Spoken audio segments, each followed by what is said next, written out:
D'abord, remercier Monsieur le Président ainsi que les membres du GIREP de leur présence pour la lecture attentive de ma thèse ainsi que les remarques qu'ils m'adresseront lors de cette soutenance afin de m'enrichir davantage à mon travail. Je voudrais exprimer ma gratitude à mon directeur de thèse, M. Hamid Fikhtem, pour m'avoir accompagné tout au long de cette recherche. La thèse que je compte exprimer davantage aujourd'hui, la discussion de JP s'intitule autour de l'intitulé suivant, nos nouveaux modèles de mesure de l'impact de l'intelligence économique sur la performance des entreprises, car des entreprises parlent. Le plan est comme suit. Premièrement, une petite introduction. Deuxièmement, cadre théorique. Troisièmement, méthodologie. Quatrièmement, résultats et discussions. Et cinquièmement, une conclusion générale de la recherche. Premièrement, avant d'entamer la thématique, le contexte autour de cette problématique tourne autour de la question de l'information et leur impact sur la performance de l'entreprise. Pour entamer cette recherche, on a essayé de faire une petite lecture sur la gestion de l'information et sa relation avec la performance des entreprises. J'ai fait plusieurs lectures sur l'intelligence économique et leur impact donc, sur la performance des entreprises dans ce cadre. C'est un système de gestion de l'information, qui est un système d'aide à la décision. C'est un système qui permet d'étudier l'environnement, à savoir profiter des opportunités et prévenir des risques. C'est un système aussi préventive et qui permet même des proactions. Ceci s'avère dans sa gouvernance de l'information. C'est un système de gouvernance de l'information qui repose sur trois composantes. La première composante, c'est la veille stratégique. La deuxième composante de ce système, c'est la sécurité de l'information et puis l'influence de l'information. Donc, après une lecture attentive des quelques ouvrages, rapports et revues, on a trouvé qu'il y a un énorme besoin de recherche en matière de mesure de l'impact. Seulement, il y a des études partielles et une seule étude concernant un modèle général élaboré par Mme Cohen à l'Université de Monaco, qui a traité la question de l'adaptation des objectifs de l'intelligence économique aux objectifs de l'organisation en matière de moyens assurant l'activité de l'intelligence économique, les moyens financiers, techniques, humains, organisationnels et de processus, et leur impact sur le produit et services de l'information, l'utilisation et résultats. Notre contribution scientifique est dans ce sens, c'est de pouvoir faire une contribution d'élaborer un modèle général, ou plus général que celui déjà fait par Mme Cohen, et même elle intègre ces éléments qu'il a traités dans cette étude en 2007. Donc, je traite presque la même problématique de celle traitée par Mme Cohen.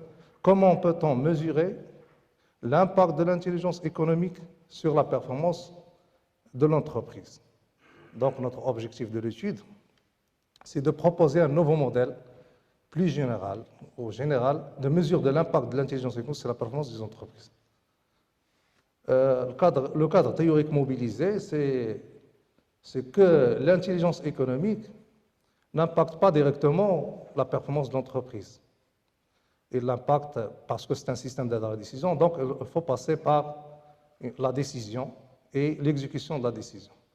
Donc le cadre théorique s'intitule dans le processus de gouvernance de l'impact, depuis la gestion au niveau du système jusqu'à l'impact de la performance, c'est-à-dire que ce processus de gouvernance de l'information au sein de l'intelligence économique doit passer par la décision et l'exécution. Donc, le cadre théorique mobilisé, ce sont 6 théories mobilisées. La première théorie, disponibilité des ressources et compétences. La deuxième, la participation. Troisièmement, coordination. Quatrièmement, la théorie de coopération. et la rationalité de la décision, ainsi que la bonne exécution de la décision. L'architecture de la thèse ou la structure est comme suit. La problématique, comment peut-on mesurer l'impact de l'intelligence sur la performance des entreprises? Les hypothèses, en adoptant une méthode hypothético-déductive, on a supposé un impact positif par ces variables déjà traitées, c'est-à-dire la disponibilité de ressources des entreprises impacte positivement la performance des entreprises. Deuxième hypothèse, la coordination dont l'intelligence économique affecte positivement la performance des entreprises, ainsi que la coopération, la participation et la rationalité de décision, puis la bonne exécution. La méthodologie ou le choix épistémologique a reposé sur la méthode déductive et inductive. Inductive en s'intéressant au contenu de l'intelligence économique et inductive en s'intéressant à l'évolution dans le temps, c'est-à-dire le comportement de la pratique de l'intelligence économique au sein des entreprises, pour arriver enfin à l'élaboration d'un modèle économique à partir des cas particuliers. Donc la structure conceptuelle. Le premier chapitre a été consacré au cadre conceptuel. Le deuxième chapitre concerne le cadre théorique, dans deux sections. La première section revêt les travaux antérieurs déjà entamés, des études partielles ainsi que l'étude générale de Mme Cohen. Puis le cadre théorique mobilisé, le troisième chapitre concernant les caractéristiques de l'intelligence économique, quatrième chapitre, méthodologie, et cinquièmement, études de résultats et discussions. Donc la méthodologie qui a été adoptée, comme déjà annoncé, le choix épistémologique, c'est déductif et inductif. La méthode est hypothético-déductive. La démarche, c'est une démarche qualitative et quantitative parce qu'on a des variables indépendantes, qu'on a collecté des informations concernant des questionnaires à travers une échelle de Likert, c'est qualitatif. Et pour les variables dépendantes, c'est le chiffre d'affaires, c'est un chiffre qui est quantitatif, donc on a adopté les deux démarches. Pour arriver à la conceptualisation des théories mobilisées, puis on a élaboré le modèle général de mesure à travers le groupe de variables, les 6 groupes de variables, et bien sûr leur indicateur. 54 variables, on a déduit. La taille d'échantillon, c'est 70 premières grandes entreprises classées par chiffre d'affaires. On a ciblé 70, mais on a enquêté seulement 56. 14 des entreprises n'ont pas répondu au questionnaire. Donc on est limité sur 56 seulement. Les instruments du questionnaire, la méthode d'analyse et l'SPSS, on a analysé dans l'SPSS modèle 23, puis on a élaboré le modèle général spécifique à la marocaine. Les résultats, on s'est limité parce qu'il y a plusieurs résultats, mais on a généralisé. Le principal résultat, c'est le modèle général théorique qu'on a élaboré à partir des théories et la conceptualisation des théories. Puis le résultat, c'est-à-dire le résultat de après la pratique de résultats sur les 70 entreprises, on a élaboré le modèle marocain. C'est-à-dire deux résultats. Le premier, le modèle général de l'impact de la gouvernance. C'est un modèle général théorique. Deuxième résultat, c'est le modèle marocain de mesure de l'impact de la gouvernance. Le modèle général repose sur les 6 hypothèses ou les 6 théories. Le premier groupe de variables relatives disponibilité de ressources et compétences. Le deuxième relatif groupe de variables à la coordination. Troisième groupe de variables à la coopération. Le quatrième, c'est la participation. Puis la rationalité de décision et l'exécution de la décision. Pour le premier groupe, on a pu ressortir ou trouver selon l'étude des théories, 8 variables qui composent le groupe de variables de disponibilité de ressources. Pour la coopération, on a trouvé 17 variables constituant la théorie de coopération. Pour la coopération, on a 12. La participation, 6 variables. Rationalité, 5 variables. Et pour la constitution, ou la conceptualisation de le groupe de variables exécution de la décision, on a 6, c'est-à-dire on a reposé sur 54 variables qu'on a mesurées comme des indicateurs, bien sûr, par l'échelle de Likert. C'est-à-dire que chaque variable, pour qu'il soit performant ou non, il doit être classé par l'échelle de Likert au niveau 1 ou 2. Donc, on étudie, on a perçu s'il y a un impact positif ou non sur le chiffre d'affaires. Le deuxième résultat, c'est le modèle marocain. L'application de modèle théorique de premier résultat sur le cas marocain, on a trouvé que pour le groupe de variables ressources et compétences, ils ont resté 7 variables. Un variable n'est pas significatif selon l'analyse de l'espèce. La coordination, 12 variables, il reste 12 variables. En total, c'est 36 variables qui restent à l'application des caractéristiques marocaines. Au lieu de 54, il en reste 36. 18 variables ne sont pas significatives. Conclusion générale, ce qu'on a conclu de cette recherche, c'est qu'on a pu, concernant l'apport théorique, qu'on a pu donner une nouvelle approche de l'intelligence économique et de son impact sur la performance des entreprises à travers ces variables qu'on a étudiées. C'est-à-dire, à partir de selon ces études, on peut approcher la performance de l'entreprise à travers les variables de disponibilité de ressources, de la participation, de la coordination et de la participation. Donc, la coordination, participation et coopération et disponibilité de ressources. Et pour leur impact, il faut ajouter l'approche de rationalité de décision et décision. C'est-à-dire le processus de gouvernance, c'est une nouvelle approche de l'intelligence économique, son impact. On a pu dresser un travail original publié à une revue australienne AGBMR, qu'on a donné l'originalité d'un travail et j'ai pu collecter toutes les différentes mesures qui ont été adoptées partielles, une contribution dans ce sens depuis 1982 jusqu'en 2015.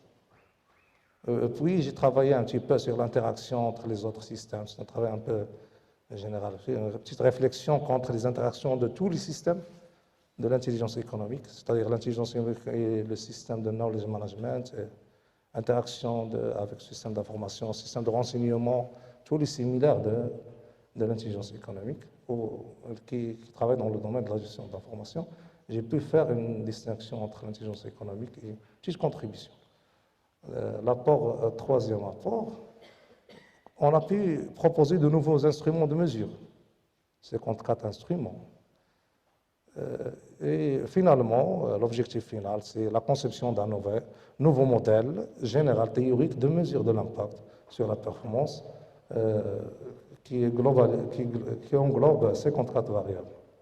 Pour l'apport pratique, pour le cas marocain, il y a une gouvernance, mais une gouvernance qui est informelle. C'est-à-dire l'intelligence économique se pratique.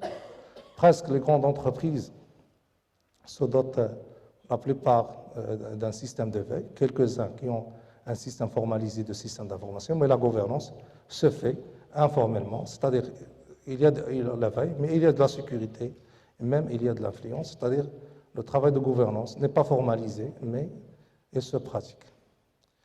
Deuxième apport théorique, à travers cette étude, on voit qu'il se peut que la pratique de l'intelligence peut être formalisée à travers ces variables traitées. Troisième apport pratique, c'est que les hypothèses se sont tous validées dans sa globalité mais dans ces composantes, il y a quelques variables qui composent le groupe de variables, un ensemble de 18 variables qui ne sont pas validées, c'est-à-dire 36 le cas marocain. La conception, on a pu aussi, quatrièmement, faire une conception d'un modèle qui caractérise le Maroc, un modèle pratique marocain de mesure de l'impact qui peut être utilisé sous forme d'un modèle, à modifier bien sûr, à rectifier par d'autres recherches. Ce n'est pas un modèle qu'on peut dire, c'est-à-dire à travers des recherches, je vois que c'est un modèle qui peut être pris par les entrepreneurs pour être comme étude formelle, pour formaliser le système d'intelligence. Cinquièmement, quelques variables, il faut la signaler, qu'on ne peut pas les traiter dans 2 ans. C'est-à-dire l'étude que j'ai, l'enquête que j'ai faite ou la recherche, était focalisée sur 2 ans, 2016 et 2017. Donc, quelques variables ne peuvent pas voir signification sur leur impact sur la chiffre d'affaires, par exemple, la coordination, la structure, les formes organisationnelles et la coopération avec les partenaires. Finalement, il y a des difficultés de la recherche concernant la confidentialité des thèmes. Parce que premièrement, j'ai voulu faire un guide d'entretien, mais vu la confidentialité des thèmes, je me suis consacré à un questionnaire selon l'échelle de Likert. Il y a difficulté de faire, c'est-à-dire 2 ans ne satisfait pas, il faut au minimum 10 ans pour faire une enquête plus claire et plus crédible. Troisième difficulté, il y a une difficulté de faire un modèle économétrique. Parce que pour faire un modèle économétrique, il faut avoir premièrement une étude sur les modèles mathématiques qui peuvent être adaptés. Donc, il faut durer plus de 10 ans et un modèle économétrique qui s'adapte à ce modèle théorique qu'on a élaboré. Pour les prolongements de la recherche, l'étude ouvre la possibilité d'étudier l'ensemble de ces variables à long terme. Elle propose des indicateurs de mesure quantitatives pour chaque variable composant de ces groupes. Elle dresse aussi un modèle pour ouverture d'une recherche d'un modèle mathématique de mesure pour plusieurs cas d'étude selon les 54 variables. Et merci pour votre attention.